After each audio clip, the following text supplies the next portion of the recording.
Magandang umaga po sa inyong lahat.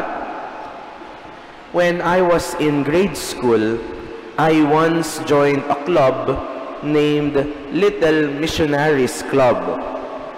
I was drawn to it because I often hear from older grade levels na masaya daw po doon sa club na yon dahil madaming outreach activities. At syempre, pag outreach activities, pwede kang lumabas ng school kahit na school hours pa. And for us, it is a very exciting and a rare opportunity. Exciting yun para sa mga bata.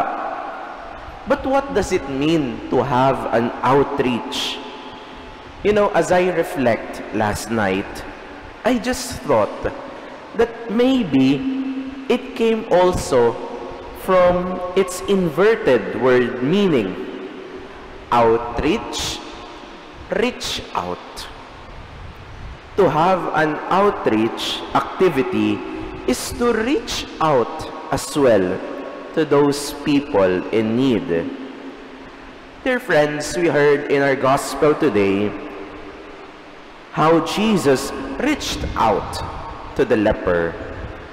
Alam niyo po, it is very unthinkable during that time to touch, offer a hand, and reach out to a person suffering from leprosy.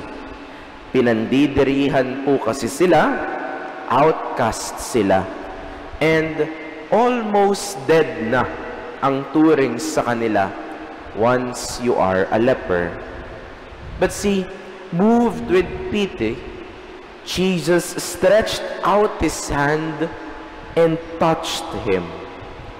In other words, Jesus risked to be infected as well and become impure, not just physically, but also spiritually. Dear brothers and sisters, when was the last time we reached out to someone in need? Maybe helped a neighbor, offered a crying shoulder to a friend, give alms to the poor. When was the last time we become hope for other people, inspired others through our words and deeds, or maybe touch others by the way we live? Dear friends, Jesus reminds us today that reaching out to other people, especially to those in need, is one of the foundations of our Catholic faith and Christian identity.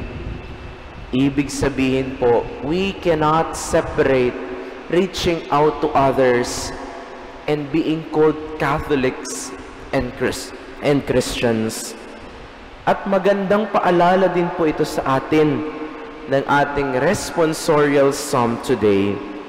Ang sabi po, if today you hear His voice, harden not your hearts. Parang sinasabi sa atin, oh, if today someone needs your help, do not forget to reach out to them. Who knows, maybe we can heal also other people by the way we reach out to them. Amen.